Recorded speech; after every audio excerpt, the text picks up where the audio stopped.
Big topic this week, the Prime Minister laying out a bold plan to regulate artificial intelligence.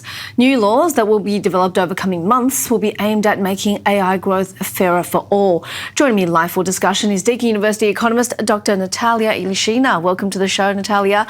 So, your comments on this seem to suggest that this needs to move a lot faster, or we've already missed, the early adoption window. Absolutely. We did miss the early adoption window when, remember, generative AI came out in 2022. We started AI regulation inquiry in 23, led by Ed Hussig, but it didn't result in any actionable directions or legislation. In the meantime, the EU Parliament passed the AI Regulation Act in 24, and it came into power the same year. So we are now just becoming an AI real estate. So the last chance of us to get onto this AI race is to just provide land and natural resources. So you don't think we'll have the increase in productivity or the better paying high-end jobs? This is $1 million question to how this is going to be implemented, because data centers as they are do not seem to have a direct pathway to contribute to our economy unless the government provides a pathway for it to be embedded in our digital infrastructure, such as digital ID or My Health Record, or us developing or being part of the development of AI models. Because remember, what is AI data center? Is a warehouse. Right, and specifically for that very energy-intensive warehouse. It's a very energy-intensive warehouse, but not very labor-intensive. As soon as we constructed it, it can practically function unmanned.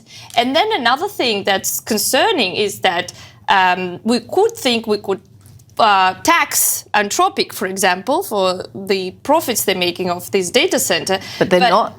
They haven't reported any profits. That's the problem. So the real pathway, there is obviously a chance and a way to improve productivity, but there is no clear pathway, there is no regulation, there is no link to Australian-grown productivity the way how it's laid out right now. But you also don't think that artificial intelligence is going to lead to massive job losses? Artificial intelligence has no direct proven way to lead to job losses. All these papers about exposure of jobs to or AI, they actually talk about augmentation, meaning it's complementing or it's making it better. And Skills and Jobs Australia has a table on their website that's publicly available where you can check if your occupation is susceptible to automation. And the most occupation is the most automable with the highest score for automation is a keyboard operator. I'm not really sure why we're still having a keyboard operators in Australia, and they should definitely be probably retrained. So as someone who's done research in labor economics, I would be concerned what's going on with our labor market in the first place. But but there's also augmentation, or that's complementarity index that's quite high across occupations. So it definitely has a more potential to make us more productive. And for whoever wants to debate about 4-day working week, they need to embrace AI first.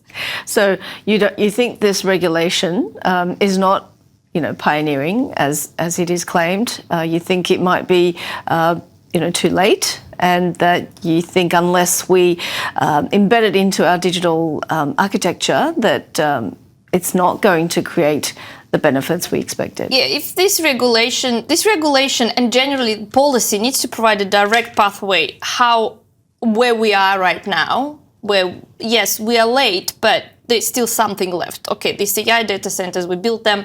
We need to understand how it translates into our economy more specifically.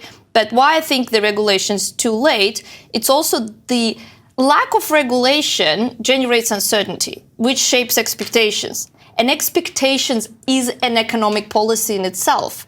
So the expectations we formed in the business circles that they're not sure whether they should adopt AI or not. Because, for example, if you look at the way how European Parliament regulates it, they ban certain high-risk AI, but they allow low-risk.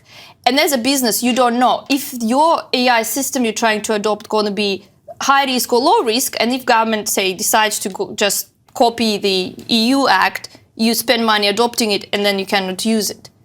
So that just created this reluctance and possible lack of trust, because again, lots of talks, and even in the shaping previous attempts to regulate it, there was overemphasis on dangers of AI, while the real danger is not adopting it and missing the boat on having some sort of benefits, productivity benefits, as well as things like data sovereignty. For sure. So finally, just to recap, what would be one word of advice for AI governance in Australia going forward? They need to provide clarity and they need to make a call as soon as possible. Even the fact that the regulation is expected in 2027 is delayed. It should have been yesterday, but we need to do it ASAP. Great. Thank you so much. Enjoy your weekend. Deakin University economist Dr. Nataliya Ilyushina.